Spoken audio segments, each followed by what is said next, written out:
Hi, my name is Vanessa Eve, and I've worked in the industry for 14 years.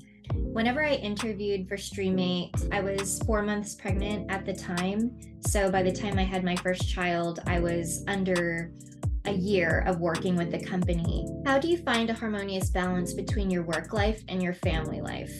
Some days are more harmonious and balanced than others. I have two kids. I used to really spin my gears a lot. Whenever they were much younger, like infants and toddlers, I'd be working around their nap schedules and their feeding schedules. So much was contingent upon their activity that during the daytime.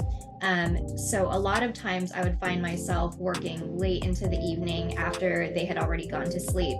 When they were really, really young, they'd go to sleep around like 7 o'clock or so. And that's when my work shift, I guess, would be a lot more focused.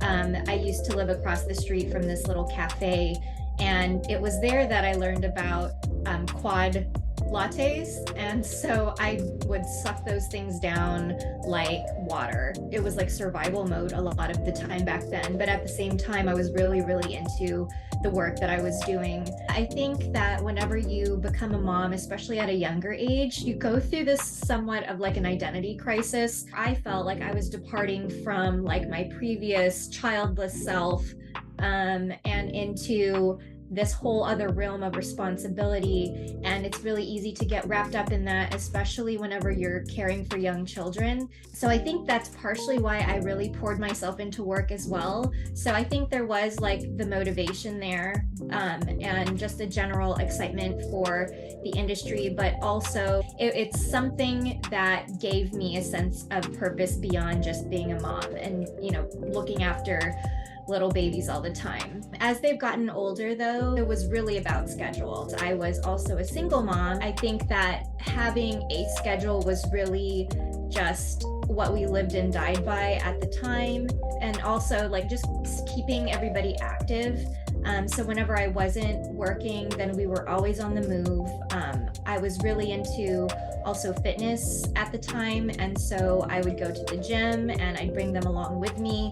And you find these little hacks to maintain like your adult self and take care of yourself however you can. I went to LA Fitness. The great thing about having a gym with childcare is you do get a little bit of a break, and you don't have to, go out and get a sitter and all of that. It doesn't need to be this huge thing. It can, give yourself a little bit of a mental break, and on top of being a physical one. How does my child's daily schedule impact my personal work schedule? Okay, so it's September, so where I live, they get out late, but they also start late. It's pretty grueling. And for the most part, they're pretty self-sufficient, but I tend to baby my kids a lot. So I really try to do my best anyways to make sure that they are on some sort of a consistent schedule. And sometimes that also means just adapting to their schedule. I work somewhere where, they are very flexible in terms of like the hours that I keep during summer. I think there's a general understanding that things kind of tend to get screwed up. I used to put a lot of pressure on myself to, make sure I'm available at all times. So I'd be like making lunch and then like taking a meeting or something like that. I was taking my kids to the pool, but I was also on meetings like, outside of the pool area. So I think you do what you can, but just try not to beat yourself up too much about it. Don't put too much pressure on yourself if things are not perfect and the way that you would ideally want them to be. You just kind of learn to go with the flow a little more easily instead of like being so rigid. And that's what I've kind of had to learn over time, is just to be a lot more flexible in general. What part of your daily routine do you absolutely refuse to give up or compromise on? My hygiene is definitely one of them. I've found myself in the weeds many times where things have just gotten insanely busy.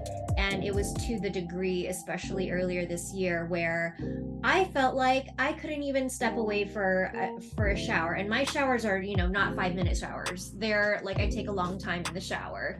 I like to deep condition my hair. I like to shave. I also think a lot in the shower. So sometimes like the greatest ideas and creativity happens in the shower for some reason. Do you know other parents who work in adult? Is it important for you to have connections with other parents who can relate? It's really important for me to have other parents around me who can relate, but particularly other parents who work in this industry. I have like one very close friend and someone that I trust and that knows about my kids. They know what's going on in my personal life. Oh, I guess a couple of friends. I think, especially as a mom, you know what the deal is. You give each other a lot more flexibility and grace and understanding because you know that if you have kids, there's probably a lot more going on behind the scenes beyond just the work. So whenever, especially I have worked with other parents, there is just that, you see each other and there's that general understanding of, how these things go. And so you try not to be too uptight when things happen at the last minute, people have to reschedule, etc. What instances have, or would you ever open up about your profession with civilians in your community, parents, child's friends? Would you say that you're generally forthcoming or more reserved with this information? I would say that I'm generally more reserved with this information, just because even though I am completely fine with what I do, the context of what I do, our industry, etc., the reality is that you just can't just tell it to just anybody, only because you don't know what their beliefs are. There might be some negative consequences for you revealing that information to someone that you don't know. So even though you're open and accepting about this industry, it doesn't mean that other people unfortunately will be.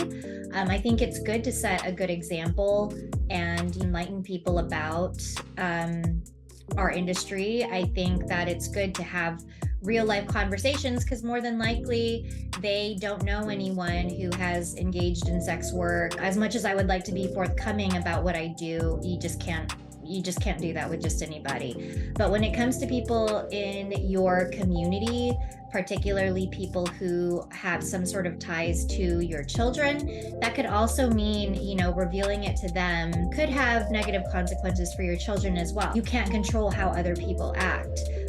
Or how they react to information like that. I think whenever we have those types of opportunities, it's good. You just need to weigh it out. In my opinion, I don't just jump the gun and reveal it to just anybody.